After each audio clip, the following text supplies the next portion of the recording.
CSR conclave हा आयोजित करण्यात आला। मोठ्या प्रमाणात टेक कंपनीज आणि इतर CSR पार्टनरसोबत जवळपास 150 कोटी रुपयाचे करार हे या ठिकाणी करण्यात आलेले आहेत, ज्यामध्ये या कंपनीज वेगवेगळ्या ठिकाणी CSR ॲक्टिव्हिटी करणार आहेत। मुळात आपल्याकडे सर्वात जास्त CSR महाराष्ट्रात येतो, पण गेले अनेक वर्ष तो केवळ MMR रिजन आणि PMR रिजन यात जास्तीत जास्त खर्च होतो। हा प्रयत्न असा आहे की महाराष्ट्राच्या सर्व भागांमध्ये गडचिरोलीपासून नंदुरबारपर्यंत सगळ्या भागांमध्ये CSR ॲक्टिव्हिटी चालावी आणि प्रयत्न असा आहे की शिक्षणाचं क्षेत्र असेल, आरोग्याचं क्षेत्र असेल, लाईव्हलीहूडचं क्षेत्र असेल, ट्रेनिंगचं क्षेत्र असेल, कौशल्य विकासाचं क्षेत्र असेल, अशा विविध क्षेत्रांमध्ये या सगळ्या CSR पार्टनरसोबत आम्ही पार्टनरशिप करून एका स्केलवर या सगळ्या गोष्टी नेण्याचा प्रयत्न करतो आहोत। मला असं वाटतं की एक अतिशय नवीन अशा प्रकारची ही सुरुवात IT विभागाने केली आहे आणि दरवर्षी आता हा कॉन्क्लेव्ह अशा प्रकारे होतो आहे। कालच्या एकंदरीत गुंतवणुकी संदर्भात देखील काय सांगाल? नाणारसारख्या बारसू पुन्हा एकदा बारसू या ठिकाणी मोठ्या प्रमाणामध्ये गुंतवणूक आहे, विशेष करून ऊर्जा क्षेत्रामध्ये। आपल्याला कल्पना आहे की आता संपूर्ण जग हे ऊर्जा क्षेत्रामध्ये न्यूक्लिअर एनर्जीकडे जात आहे। याचं कारण आपल्याला जर क्लीन एनर्जी पाहिजे असेल तर जोपर्यंत बेस लोडला न्यूक्लिअर एनर्जी आपण आणत नाही तोपर्यंत कार्बन फ्री अशा प्रकारची एनर्जी आपल्याला मिळू शकत नाही। अमेरिकेसारखा देश आहे ज्यामध्ये जवळपास 49% त्यांची एनर्जी ही न्यूक्लिअर आहे। सगळ्या प्रगत देशांमध्ये न्यूक्लिअर एनर्जीचा मोठ्या प्रमाणात आता उपयोग होतो आहे। भारतासारखा जो प्रगतिशील देश आहे ज्याच्यामध्ये खूप मोठ्या प्रमाणात आता आपली एनर्जीची रिक्वायरमेंट वाढते आहे आणि सोलर, विंड हे जे काही रिन्युएबल्स आहेत याच्यामुळे एनर्जी तर मिळते, पण ती 24/7 मिळत नाही, ती रिलायबल मिळत नाही। त्यामुळे बेस लोड करता भारताला न्यूक्लिअर एनर्जीची आवश्यकता आहे आणि म्हणूनच पहिल्यांदाच भारत सरकारने शांती हा कायदा तयार केला आहे, ज्याच्यामध्ये न्यूक्लिअर सिव्हिलियन यूज आता अलाव केलेला आहे आणि त्यातनं काल आपण महाराष्ट्रामध्ये 25,000 मेगावॅटचे 4 करार हे न्यूक्लिअर एनर्जीच्या क्षेत्रामध्ये केलेले आहेत। आज मी इथे येण्यापूर्वी अमेरिकेचे कॉन्सुलेटने या ठिकाणी एक डेलिगेशन आणलं होतं, ज्याच्यामध्ये 25 अमेरिकेतल्या जागतिक न्यूक्लिअर पॉवर कंपनीज आहेत, न्यूक्लिअर मॅन्युफॅक्चरिंग कंपनीज आहेत, ज्यांनी या समझोत्यानंतर भारतामध्ये आल्यानंतर दिल्लीनंतर आपला एकमेव कॉन्क्लेव्ह किंवा चर्चासत्र हे महाराष्ट्रात केलं। त्या ठिकाणी आम्ही त्यांच्यासमोर महाराष्ट्राचे प्लॅन्स काय आहेत पुढचे हे प्रेझेंट केलेलं आहे आणि त्यांनीही महाराष्ट्रामध्ये मोठ्या प्रमाणात न्यूक्लिअर ऊर्जेच्या क्षेत्रामध्ये त्या ठिकाणी इन्व्हेस्ट करण्याचा निर्णय केलेला आहे किंवा ते करण्याच्या मानसिकतेत आहेत। त्यामुळे देशामध्ये आता अणुऊर्जेमध्ये सुरुवातही महाराष्ट्रात झाली होती। आपल्याला माहिती आहे भाभा ॲटॉमिक रिसर्च सेंटर जे आहे तारापूर, तिथनंच सुरुवात झाली होती आणि आता पुन्हा या संपूर्ण न्यूक्लिअर एनर्जीच्या आंदोलनाला पुढे नेण्याचं काम महाराष्ट्र करेल। शरद पवार यांनी पंतप्रधान नरेंद्र मोदी यांनी जे आवाहन केलं होतं त्याचं आत्ता कौतुक केलंय।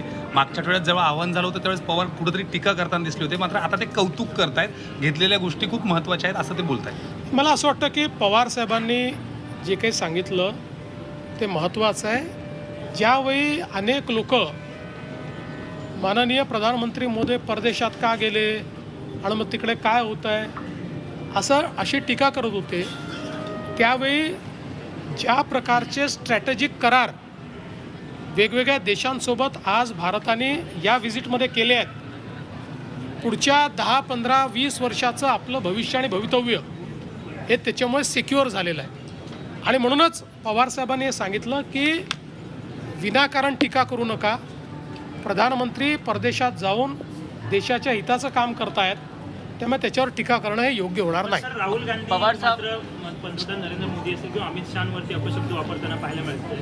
त्यांनी आज म्हटलं की गद्दार आहेत ते दोघे जण असं. मला असं वाटतं, मागच्या वेळेस मी सांगितलं होतं, पवारसाहेबांना फार राग आला. ते म्हणाले की मुख्यमंत्र्यांनी असे शब्द वापरू नये. पण मी पुन्हा सांगतो, हा रिजेक्टेड माल आहे. सर, दुसऱ्या बाजूला राज्य सरकारनं घेतलेल्या निर्णयांपैकी 92% निर्णय हे प्रत्यक्षात अंमलात आलेले आहेत, अशी सुद्धा एक आकडेवारी समोर आली आहे. 1.5 वर्षाच्या कारभाराच्या संदर्भात हा सगळा डेटा समोर आला आहे. निश्चितपणे आम्ही आमच्या मंत्रिमंडळापुढे राज्य सरकारने घेतलेल्या निर्णयांची किती अंमलबजावणी झाली या संदर्भात एक प्रेझेंटेशन घेतलं आणि प्रत्येक विभागाने जे काही निर्णय घेतलेले आहेत त्या निर्णयाच्या संदर्भात त्यांनी प्रेझेंटेशन केलं. त्यात 92% निर्णय हे पूर्णपणे कार्यान्वित झाले आहेत. 8% निर्णय असे आहेत की ज्यातले काही निर्णय हे राज्यपालांकडे किंवा राष्ट्रपतींकडे प्रलंबित आहेत, आता ते कायद्याच्या स्वरूपात आहेत. आणि काही निर्णय हे 2, 3, 4 डिपार्टमेंट्स इन्व्हॉल्ड असल्यामुळे त्याचं अजून कार्य चाललेलं आहे. पण एकूण प्रगती जी आहे ती चांगली आहे.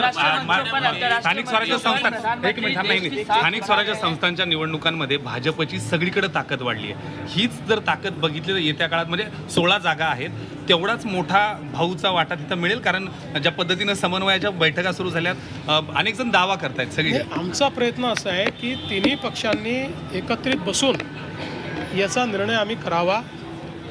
आणि निश्चितपणे मला असं वाटतं की वेगवेगळ्या निकषांवर आम्ही चर्चा करतो आहोत आणि या निवडणुकांमध्ये या सगळ्या जागांवर आम्ही तिघही एकत्रितच गेलो पाहिजे असा आमचा प्रयत्न असणार. आंतरराष्ट्रीय मंचावर ठिकाणी पेट्रोल डिझेल मिळताना दिसत नाही आहे, अनेक ठिकाणी कुठेतरी कमी पेट्रोल डिझेल देत आहेत. याकडे कशा प्रकारे सर याला लागूनच काही ठिकाणी खतं आणि याचा देखील तुटवडा म्हणजे जाणीवपूर्वक दिसतोय किंवा काही ठिकाणी तुटवडा. मी आपल्याला एक सांगू इच्छितो, वारंवार केंद्र सरकारने सांगितलेलं आहे की पेट्रोल डिझेलचा स्ट्रॅटेजिक साठा आमच्याकडे आहे, त्याचा सप्लाय देखील योग्य प्रमाणात होतो आहे. पण विनाकारण जेव्हा पॅनिक तयार होतो आणि पॅनिक तयार झाल्यानंतर आपलं सप्लाय चेन कशी असते, आपली supply chain he over the years he evolve झालेली सप्लाय चेन असते.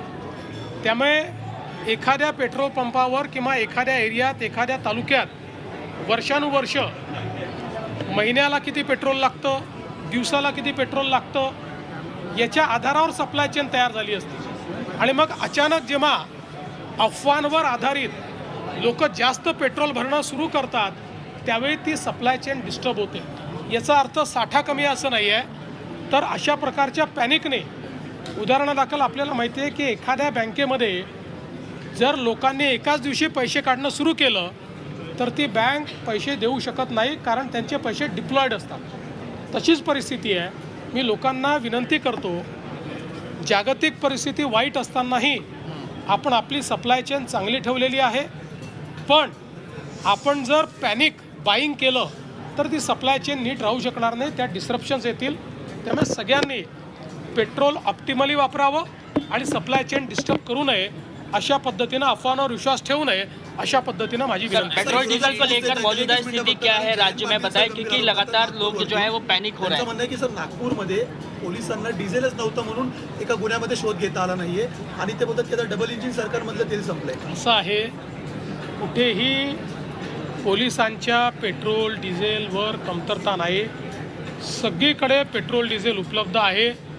एक घटना जरूर नागपूरमध्ये समोर आली आहे की ज्याच्यामध्ये पेट्रोल डिझेल असताना देखील एका पोलिसांनी अतिशय इररिस्पॉन्सिबल अशा प्रकारचं उत्तर दिलेलं आहे, त्याच्यावर कारवाई केलेली आहे. पेट्रोल डीजल को लेकर सर मौजूदा स्थिति क्या है राज्य में, लोगों के बीच में जो पैनिक क्रिएट हो रहा है उसको लेकर क्या कहेंगे?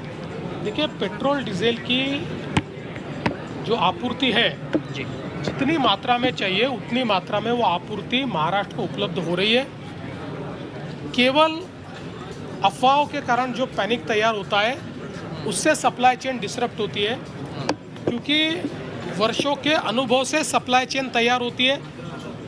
जो हम लोग स्टोरेजेस तैयार करते हैं वो भी वर्षों के अनुभव से करते हैं। एक तालुके में कितना पेट्रोल लगता है, कितना डीजल लगता है, इसके आधार पर ही वहाँ पर स्टोरेज की व्यवस्था होती है। और अचानक अफवाहों पर विश्वास रख के लोग जब लाइन लगाकर आवश्यकता से ज़्यादा पेट्रोल डीजल भरना चालू करते हैं और पेट्रोल डीजल को अपने आप पर स्टॉक करना चालू करते हैं, ऐसे समय फिर ये सप्लाई चेन डिस्टर्ब होती है और इससे आपूर्ति में कमी तैयार होती है। जैसे अगर एक ही समय किसी बैंक से सारे लोग पैसे निकालने का प्रयास करें तो उस बैंक के पास उतनी लिक्विडिटी हो नहीं सकती, क्योंकि bank liquidity over the years हर महीने में हर दिन में कितनी लगती है उसके आधार पर ही रखती है। इसी प्रकार से मुझे ये लगता है कि पैनिक करने की आवश्यकता नहीं है। ये ज़रूर है कि हम लोगों को ग्लोबल परिस्थिति को, वैश्विक परिस्थिति को देखकर अपने पेट्रोल डीजल के उपयोग पर कुछ बंधन लाने की आवश्यकता है, उसका ऑप्टिमल इस्तेमाल करने की आवश्यकता है। लेकिन हमारे प्रधानमंत्री जी ने जिस प्रकार से सप्लाई चेन को यहाँ पर एक प्रकार से हमारे लिए रेगुलेट करके रखा है, हमारे लिए उस सप्लाई चेन को कहीं पर भी उसमें डिसरप्शन न हो, इस प्रकार की व्यवस्था की है, हम बहुत ज़्यादा उनका आभार व्यक्त करते हैं। सर, प्रधानमंत्री इस समय